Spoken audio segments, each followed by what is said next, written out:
प्रभु यीशु मसीह के नाम में आपको अनुग्रह, शांति और आशीष मिले।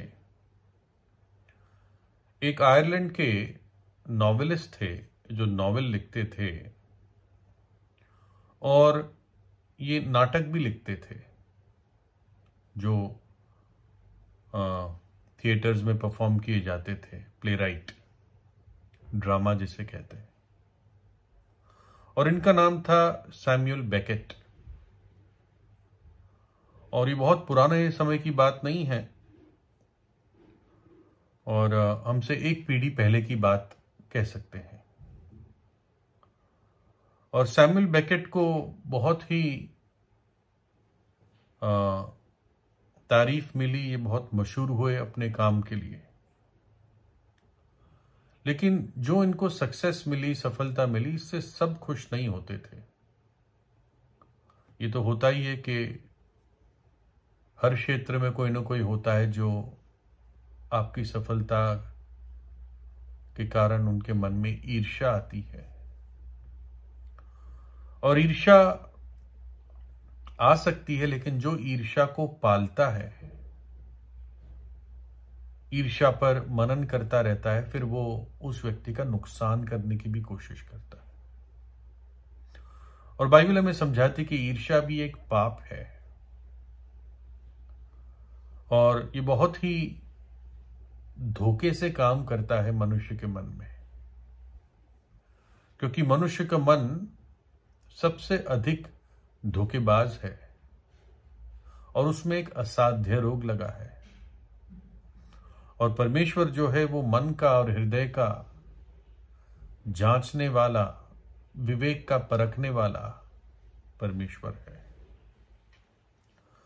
तो अजीब बात है कि सैमुअल बेकेट की अपनी पत्नी ही, उसकी पत्नी ही उससे ईर्ष्या करती थी। जो सैमुअल बेकेट को लोकप्रियता मिली, जो वो लेख लिखते थे, उसमें जो सफलता मिली, उससे उसकी पत्नी ही ईर्ष्या करती थी। और एक दिन 1969 की बात है, 1969, आज से लगभग 53-54 इयर्स पहले, 53-54 ऐसे वर्ष पहले, उनके घर में फोन बजा। उन दिनों तो नॉर्मल तार वाले फोन होते थे, लैंडलाइंस होती थी। और पत्नी सुजैन ने फोन उठाया और थोड़ी देर उन्होंने फोन पे बात सुनी, थोड़ा सा बोली और फिर फोन रख दिया। और तब वो अपने पति पीछे खड़ा था, जानना चाह रहा था किसका फोन था, क्या बात हुई। और सुजैन जो पत्नी थी, उसका चेहरा बहुत ही निराश हो गया था और एकदम उसके मुंह से निकला, अरे ये तो सब कुछ तहस नहस हो गया। व्हाट अ कैटास्ट्रोफी, उसने बोला। तो एकदम सैमुअल बेकेट को लगा कि ऐसा क्या बात हो गई, कोई एक्सीडेंट हो गया, कुछ हो गया। लेकिन नहीं, ऐसा कुछ नहीं हुआ था। बस मिसेस बेकेट को पता चला कि मेरे पति को साहित्य का इस वर्ष नोबेल प्राइज मिला है, नोबेल पुरस्कार। यह सुनकर वो ईर्ष्या से भर गई। और नोबेल प्राइज बहुत ही मशहूर पुरस्कार होता है। नोबेल पुरस्कार 5 अलग अलग पुरस्कार है जो 1895 ईस्वी से एल्फ्रेड नोबेल, ये एक व्यक्ति थे, की वसीयत के अनुसार उन लोगों को दिए जाते हैं जिन्होंने पिछले वर्ष के दौरान मानव जाति को सबसे बड़ा लाभ प्रदान किया, फिजिक्स में, केमिस्ट्री में, साहित्य में। और उस वर्ष यानी पिछले वर्ष के काम में सैमुअल बेकेट को नोबेल प्राइज मिला। लेकिन ईर्ष्या रखने वाली कौन हुई? उसकी अपनी पत्नी। ईर्ष्या कैसे काम करता है। ऐसे ही 2 दुकानदार थे।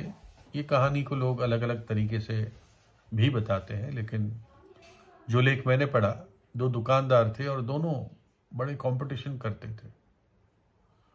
दोनों की दुकानें आमने सामने थी और एक दूसरे का ध्यान रखता था, इसको कितने ग्राहक मिले, इसका कैसा बिजनेस चल रहा है। दूसरा पहले का ध्यान रखता था कि कहीं मेरे से आगे ना निकल जाए। और अगर पहले वाले को ग्राहक मिलता तो बड़ा मुस्कुराता उसको देख के, चालाकी से कि देख मुझे ग्राहक मिला, तुझे नहीं मिला। अब जो पहला था, एक रात उसको स्वप्न में एक स्वर्गदूत प्रकट हुआ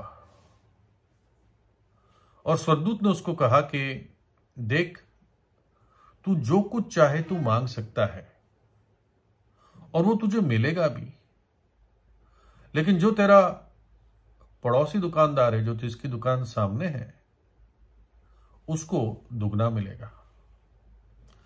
क्या तू अमीर होना चाहता है? तू बहुत अमीर हो सकता है, लेकिन वो दुगना अमीर होगा। क्या तू एक लंबा और तंदुरुस्त जीवन चाहता है? तुझे मिलेगा, तेरे जीवन भी बहुत लंबा होगा, तेरी आयु बहुत लंबी होगी, बहुत वर्ष होंगे और तंदुरुस्त भी रहेगा, लेकिन वो उससे भी बढ़कर होगा। तू क्या चाहता है? और पहला दुकानदार ये बात सुनकर बहुत परेशान हो गया, बहुत ही उलझन में आ गया और तब थोड़ी देर सोच के बोला कि मेरा निवेदन ये है, मेरी मांग ये है कि मुझे एक आंख में अंधा कर दे, मेरी एक आंख फोड़ दे। और देखिए ईर्ष्या किस हद तक आदमी को ले जा सकती है। कई बार किसी के साथ उसके दुख में दुखी होना तो आसान होता है, लेकिन उसकी खुशी में खुश होना मुश्किल होता है, क्योंकि ईर्ष्या काम करती है। बाइबल बताती है नीति वचन 14:30 में, शांत मन तन का जीवन है, परंतु मन की ईर्ष्या से हड्डियां भी जल जाती है, सड़ जाती है। क्रोध तो क्रूर और प्रकोप धारा के समान होता है। क्रोध क्रूर होता है, प्रकोप धारा के समान होता है, परंतु जिस किसी में ईर्ष्या आ जाती है उसके सामने कौन ठहर सकता है। जो धर्मगुरु थे प्रभु यीशु के टाइम, वो प्रभु यीशु को गिरफ्तार करके गवर्नर के सामने लाए। रोमी गवर्नर था और चाह रहे थे कि झूठे इल्जाम लगा के प्रभु यीशु को मार दे। और गवर्नर तो चेहरे से ही पहचान लेता किसी मुजरिम को। तो ये बात होती है मत्ती 27 में, सो जब वे इकट्ठे हुए तो पिलातुस यानी गवर्नर ने उनसे कहा, तुम किसको चाहते हो कि मैं तुम्हारे लिए छोड़ दूं, बरअब्बा को या यीशु को जो मसीह कहलाता है। वो एक पर्व का दिन होता था जब गवर्नर एक कैदी को छोड़ देता था। वो कहता है मैं बरअब्बा जो एक डाकू था उसको छोड़ दूं या यीशु को छोड़ दूं जिसको तुम पकड़ के लाए हो, क्योंकि वो जानता था कि उन्होंने उसे डाह से पकड़वाया था। पिलातुस समझता था कि इस धर्मगुरु इस यीशु से ईर्ष्या रखते हैं। उन धर्मगुरुओं के बारे में प्रभु यीशु ने क्या कहा है ना, वो तब भी बात सच थी और आज भी सच है। ऐसे धर्मगुरु आज भी है। प्रभु यीशु ने कहा, परंतु वे भीतर अंधेर और असंयम से भरे हुए हैं।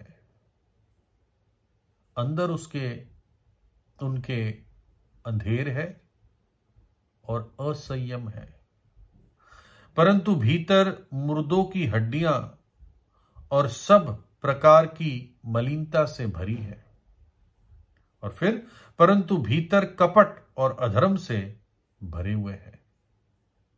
ये उन धर्मगुरुओं का हाल था। प्रभु यीशु का जीवन इतना पवित्र था, इतना पाप रहित था कि ये धर्मगुरु उसको देखकर ही, उसकी उपस्थिति में ही बेचैन हो जाते थे और ईर्ष्या से भर जाते थे। और देखिए मनुष्य कितना गिरा हुआ है, मनुष्य जाति, कि जब सृष्टिकर्ता मनुष्य का रूप धारण करके इस पृथ्वी पर आया तो सृष्टिकर्ता से ही ईर्ष्या करने लगे। जिस सृष्टिकर्ता ने हमें अपने हाथों से बनाया, उस पवित्र पवित्र पवित्र सृष्टिकर्ता से ही ईर्ष्या करने लगे। लेकिन फिर भी परमेश्वर ने उन धर्म गुरुओं की दुष्टता का भी उपयोग करके मनुष्य जाति के लिए भलाई उत्पन्न की। अपने उद्धार जो मनुष्य को देना चाहता था, उसकी योजना को पूरा किया। ये धर्म गुरु तो प्रभु यीशु के लिए बुराई चाहते थे, लेकिन परमेश्वर ने उनके लिए फिर भी और हम सब के लिए भलाई उत्पन्न की, भलाई पैदा की। उन्होंने गवर्नर को बहुत दबाव दिया कि इसको क्रूस पर चढ़ा दो, ये बुरा आदमी है। और परमेश्वर पिता ने होने दिया कि उसका पुत्र प्रभु यीशु क्रूस पर चढ़ाया गया। परमेश्वर का पुत्र अकेला हमारे पाप को और पाप की सजा को, हमारे अधर्म को, हमारे गुनाहों को अपने ऊपर लेकर क्रूस पर वध हो गया, बलिदान हो गया। दुख उठा उठा के उसने कीमत चुकाई, हमारी सजा को सह लिया, अपना पवित्र लहू बहा दिया, ताकि जो विश्वास करता है, अपने पापों से पश्चाताप करता है, उसके पाप यीशु के लहू से संपूर्ण रीति से धुल जाए। जितना पूरब पश्चिम से दूर है, उतना परमेश्वर हमारे पापों को हमसे दूर कर देता है। समुद्र की गहराई में हमारे पापों को डाल देता है और फिर कभी हमारे पापों को याद नहीं करता। प्रभु यीशु तीसरे दिन मृतकों में से जी उठा, आज युगान युग जीवित है। वो जी उठा है, वो सदा जीवित है। और इसलिए कोई भी पाप क्यों ना हो, चाहे ईर्ष्या हो या कोई भी पाप क्यों ना हो, जो लोगों को ना दिखता हो, सच्चे हृदय से प्रभु यीशु के चरणों पर आकर अपने दिल की गहराई में उसके नाम को पुकारते हुए अपने पापों को मान ले और प्रभु की सहायता से छोड़ दे और प्रभु यीशु को अपने हृदय में बुलाए, वही मदद करेगा। प्रभु यीशु आपको आशीष दे।